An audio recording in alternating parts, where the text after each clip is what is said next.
This is something that was already dealt with. We've already forgiven Josh. We've already moved on. Well, it's not the truth, first of all. Everything was distorted. And so we feel like our story was not being told. And yes. How about when it comes to forgiving Josh? Oh, everybody's forgiven. We all forgiven, and we've all moved on. That was long ago, and back the babysitter. Back then.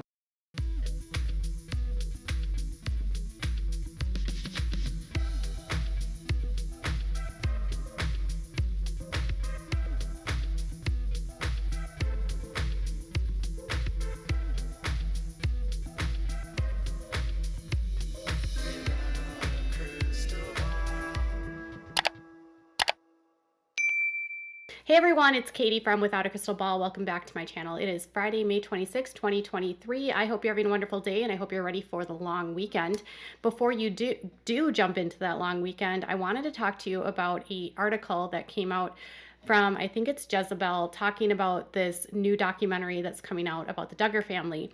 And there was something in this piece that hasn't been discussed before, and it shares how this docuseries works, where it sort of like takes the Duggar experience and then relays that to like the IBLP to show that like everything that was on the Duggar show was actually from the IBLP, and the experience that the Duggars had is like consistent with what the people in the IBLP experienced, and to sort of show audiences that the Duggars, through the Institute in Basic Life Principles and through TLC, were able to sort of subliminally put out their belief system through a show which contains beliefs that are damaging and harmful to people.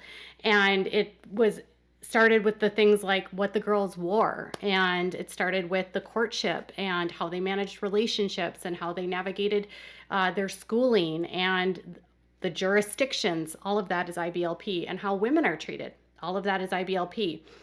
With the Duggars being a quintessential IBLP family, obviously in 2015, when In Touch published articles about Josh Duggar and a 2006 investigation into the happenings of what Josh did to his sisters and the essay that occurred in their home and the subsequent cover-up, the veneer, that shiny, happy veneer that had been on our televisions for years. And I'm speaking to the people that watched the show. I didn't watch the show back in the day, but the veneers that were put out of this happy family that was placed on TLC is a little bit peculiar because they were doing things differently, but still a relatively happy, well-adjusted family. All the kids were happy, smiling.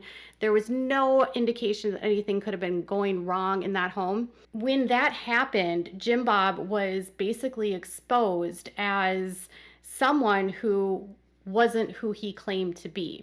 And Josh was exposed as someone that he was not who he claimed to be. This was a man at the time that was in Washington promoting family values and working with lobbying groups to make women's rights issues more restricted and to try to ban marriage in the LGBTQ communities. And he was actively speaking out against gay marriage and actively pro-life and trying to push legislation that would restrict rights for women, and also sitting on this like platform saying that he was a Christian man that lived a Christian life, and he wanted to push Christian family values into Washington and into the country.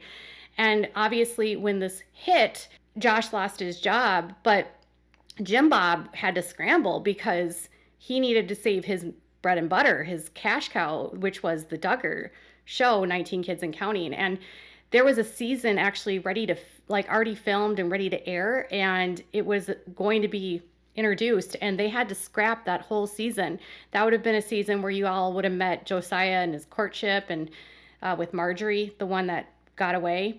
In the context of Jim Bob, he had portrayed that he was a good father, that there was never any issues in the home, the kids were well adjusted, and he had this show with a national audience where he was raking in millions of dollars. He was using his kids as commodities, and they were able to film like weddings and births, and without the children's consent, because children can't consent, parents consent for children, and so they're involved in a show that they didn't necessarily want to be involved in. And their private lives became public and became part of national audiences in their homes.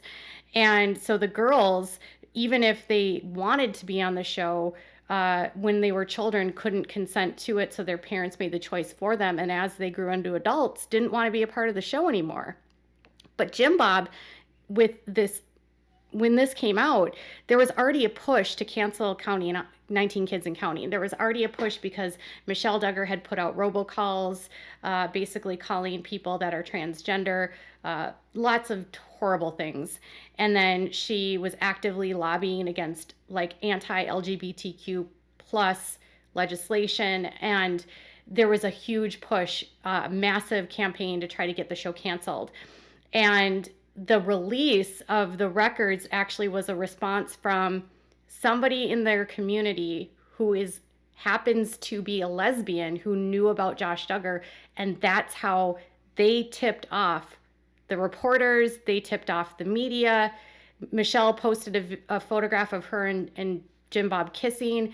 The two women posted a photo of them kissing in front of the house of Michelle and Jim Bob. And in motion, that same woman tips the reporters off at In Touch to let them know about Josh hiding the secret. So ultimately, it was this anti-legislation that was put out and this push to really take rights away from people that had people in their community tell others about, okay, this is who this family is. They claim to be good Christians. They're saying that I'm a bad person. They're calling my community predators when they have one in their own home. So they end up getting the reports, they're released, and the girls did sue, and this case was dismissed and thrown out for immunity, and they found that the police did not release the records with any sort of intention or harm. They didn't have an agenda. There was no agenda. It was literally like they did depositions, they did tons of discovery as a part of that lawsuit and proved that there was no malicious intent. And they were literally worried that they were going to be sued for not releasing the information because you have to respond to Freedom of Information Act requests. And they believed that this was a police report related to an adult. The judge in the case, throughout the case, they had immunity. The girls lost their lawsuit.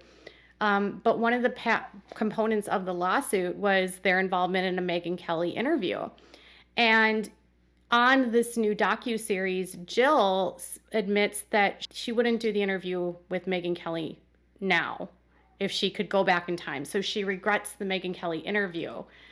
And this article, which was published by Jezebel, they talked to Olivia Christ, who is the producer of the series, and talking about like Jill and her involvement in this series.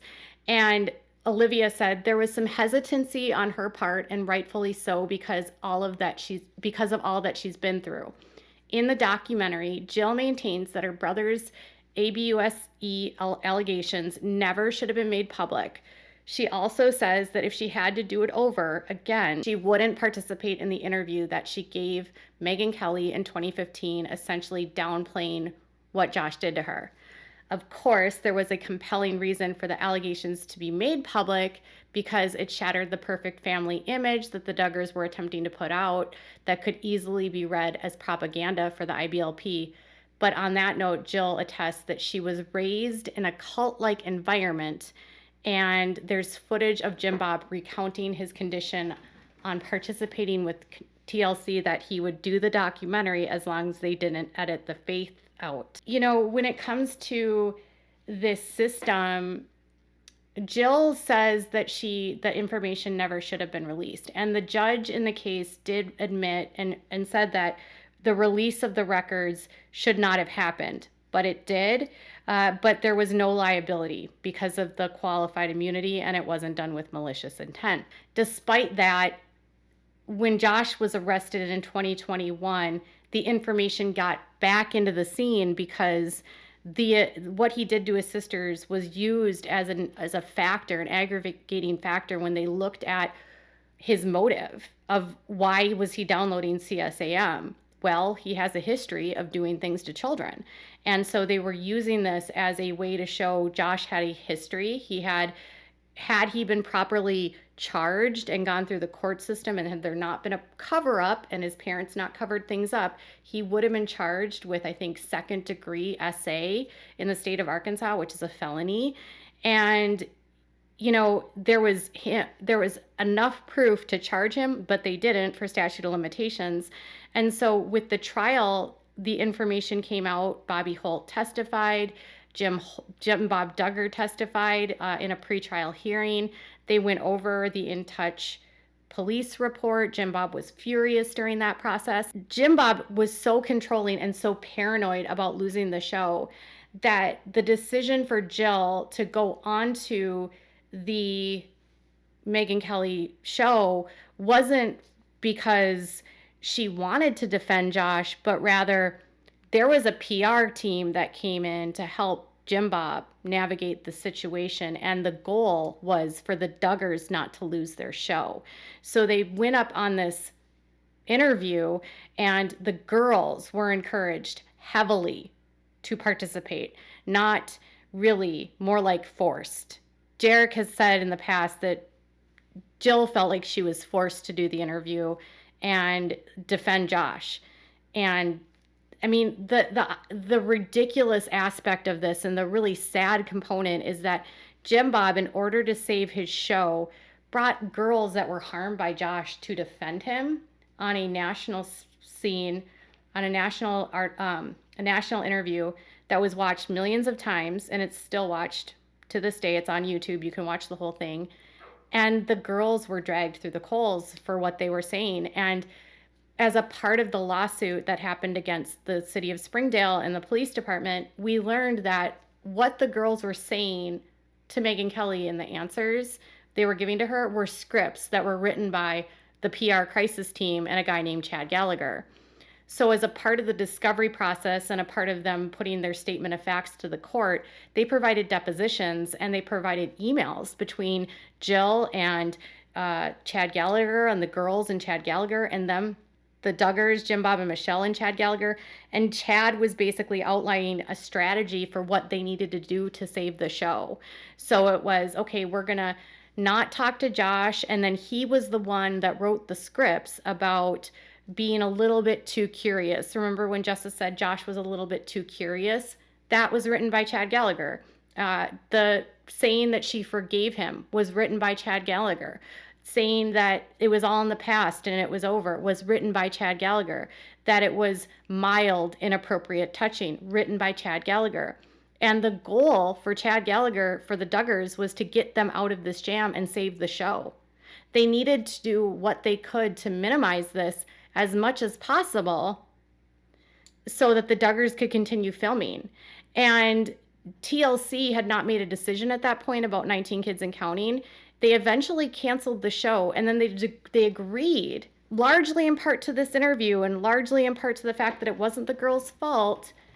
They agreed to film the girls and remove Josh from the series, or remove Anna, and Jim Bob and Michelle wouldn't be featured as prominently. It would be a show about the adult children. And so everyone assumed that that show would be Jill and Jessa's show and they would get paid. And in this docuseries, Jill says the contract that she signed as a child is basically what went into her adulthood. And she didn't even sign that contract. She said her dad forged it. And she's on a show. She worked her entire life on a show and made no money. So basically child labor, human trafficking, and her dad is the one that did all the riches off of this. And so when you think about the abhorrent decisions of Jim Bob, he literally sacrificed his daughters and placed them in a position where they were forced to go on a national interview and defend their brother and say things like it was mild, inappropriate touching. It wasn't like it was how it was made to be seen. Even the stuff that Justice said about the FOIAs, the FOIA requests, that all was from Chad Gallagher. He wrote their scripts on what they should say. And then they had notes that they were following, and they had specific questions given to Megyn that they would answer. This is not uncommon for PR stunts or PR interviews like this, where a negotiation would be done between the parties and the person that's being interviewed about what they will answer and what they won't, and then they can prepare. And these girls had been on reality television their whole lives, and so they can memorize scripts. They learned how to memorize Bible verses and as a part of their world in the IBLP.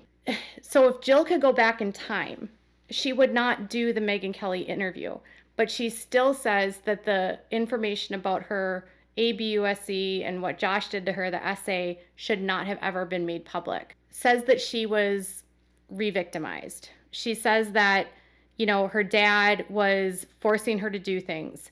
The hard part for me, for Jill, and I hope she's in therapy, by the way, she talked about that in her depositions. Someone asked me, how do you know the girls have done therapy? Because in the lawsuits, they were asked in depositions if they've participated in therapy, and they had evaluations with professionals. And in all of the evaluations and all of the depositions, the only daughter that had had any level of therapy with a licensed counselor, with a psychologist, someone that worked with helping families, was Jill. None of the other girls had ever done therapy, and they were asked about it and they said no. And when Ginger was asked about it, she said not at this time. She doesn't think she needs it. They had never had any therapy for what Josh had done to them, but they were going to try to have the state and the city and the city pay for them to go through therapy, even though they didn't believe in therapy. But Jill was already doing therapy, and she had started therapy to try to repair her relationship with her family, who they ended up not wanting to go, and they declined.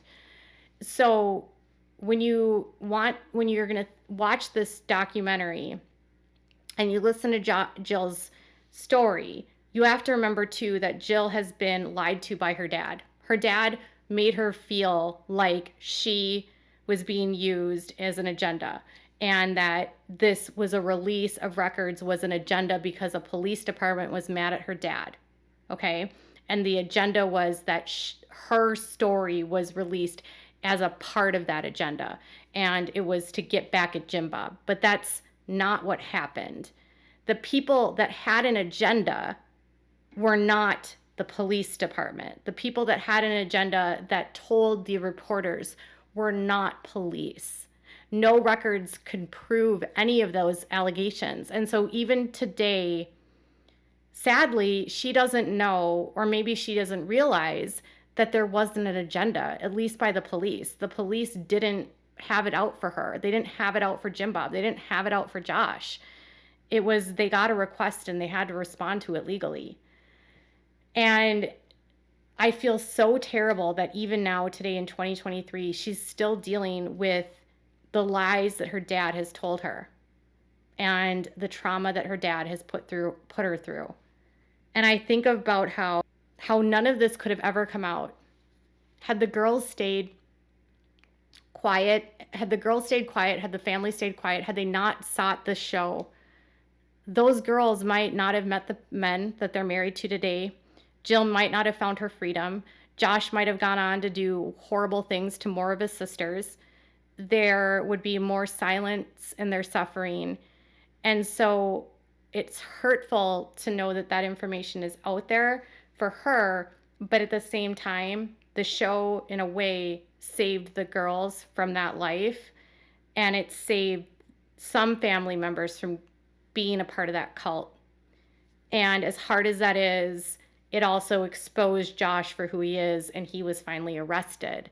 So I'm sure there's like mixed emotions when it comes to this, but I don't think that Jill would be capable of even having these conversations if she hadn't been exposed to the show to begin with.